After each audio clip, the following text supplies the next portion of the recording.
Big breaking news చూస్తున్నాం. నంద్యాల జిల్లాలో ఘోర రోడ్డు ప్రమాదం చోటు చేసుకుంది. ప్రైవేటు బస్సు టైరు పేలటంతో అదుపు తప్పి ఎదురుగా వస్తున్న లారీని ఢీకొట్టింది. ఈ దుర్ఘటనలో బస్సు, లారీ డ్రైవర్లతో సహా ముగ్గురు అక్కడికక్కడే సజీవ దహనమయ్యారు. అయితే ఓ డీసీఎం డ్రైవర్ సమయస్ఫూర్తితో వ్యవహరించడంతో బస్సులోని 36 మంది ప్రయాణికులు ప్రాణాలతో బయటపడ్డారు. వివరాల్లోకి వెళితే నెల్లూరు నుంచి 36 మంది ప్రయాణికులతో హైదరాబాద్ వెళుతున్న ARBCVR ట్రావెల్స్ బస్సు సిరివెళ్ల మెట్ట వద్దకు రాగానే దాని టైరు ఒక్కసారిగా పేలిపోయింది. దీంతో అదుపు తప్పిన బస్సు డివైడర్ను దాటి ఎదురుగా వస్తున్న కంటైనర్ లారీని బలంగా ఢీకొట్టింది. ఢీకొన్న వెంటనే బస్సులో మంటలు చెలరేగాయి. అదే సమయంలో అటుగా వెళ్తున్న ఓ డీసీఎం డ్రైవర్ దైవదూతలా స్పందించాడు. తన వాహనాన్ని ఆపి బస్సు అద్దాలు పగలగొట్టి ప్రయాణికులను బయటకు దూకాలని అప్రమత్తం చేశాడు. దీంతో ప్రయాణికులంతా కిటికీల నుంచి దూకి ప్రాణాలను కాపాడుకున్నారు.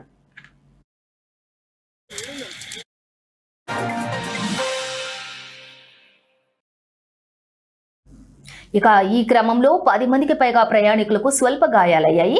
ప్రమాద తీవ్రతకు బస్సు, లారీ పూర్తిగా దగ్ధమయ్యాయి. ఇక ప్రయాణికుల లగేజీ మొత్తం కాలి బూడిదైంది. బస్సు డ్రైవర్, లారీ డ్రైవర్, క్లీనర్ల మృతదేహాలు గుర్తుపట్టలేని విధంగా కాలిపోయాయి.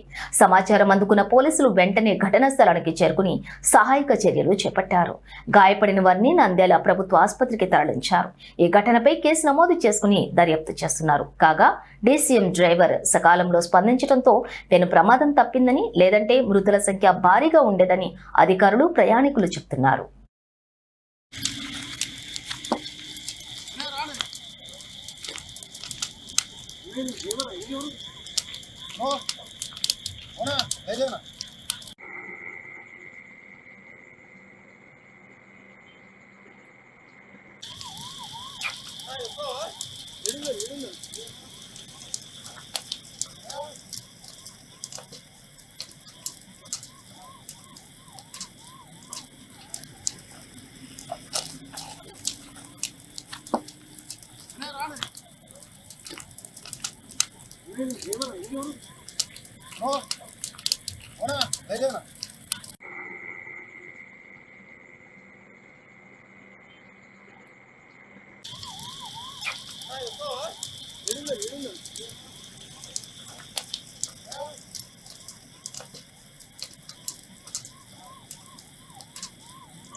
No, no, no,